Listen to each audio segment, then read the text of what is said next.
Narinig namin ang mga kwento, ang mga ginawa mo noon. Paano mo iniligtas ang aming mga ninuno at ngayon?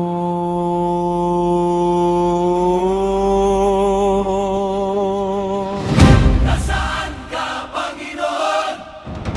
Nasaan ka, Panginoon? Nasaan ka, Panginoon?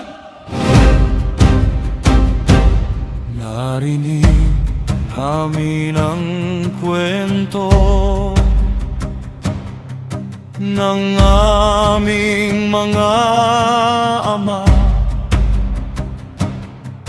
Himala-himalang ginawa mo noon. Ikaw ang nagpalayas sa mga bansa, at ikaw ang nagbigay ng lupang ito sa amin.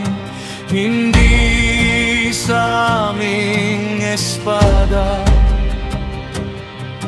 hindi sa aming sariling lakas, kundi sa iyong kanang kamay at sa iyong kapangyarihan. Ikaw ang aming hari, ikaw ang aming Diyos, ikaw ang gumawa ng kaligtasan. Kaibig, sa iyo kami umasa. Bumangon ka, Panginoon. Huwag mo kaming itaboy magpakailanman. Bakit mo itinatago ang iyong mukha? Bakit mo nakakalimutan ang aming paghihirap? Bumangon ka, Panginoon. Tulungan mo kami sa aming kagipitan, hindi sa aming sariling lakas, kundi dahil sa iyong pag-ibig.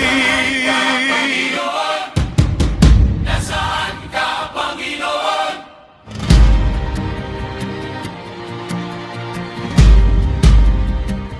Ngunit ngayon, kami parang mga tupa na dinadala sa lugar ng pagpatay.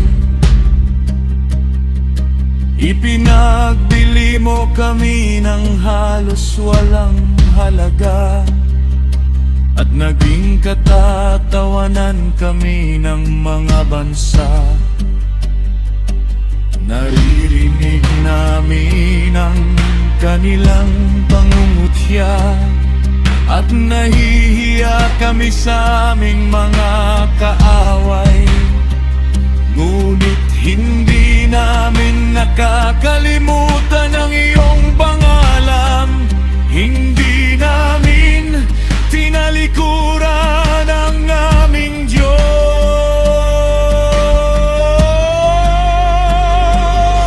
Hindi kami lumayo sa iyong daan. Hindi namin nakalimutan ang iyong tipan. Ngunit narito kami ngayon at sumisigaw.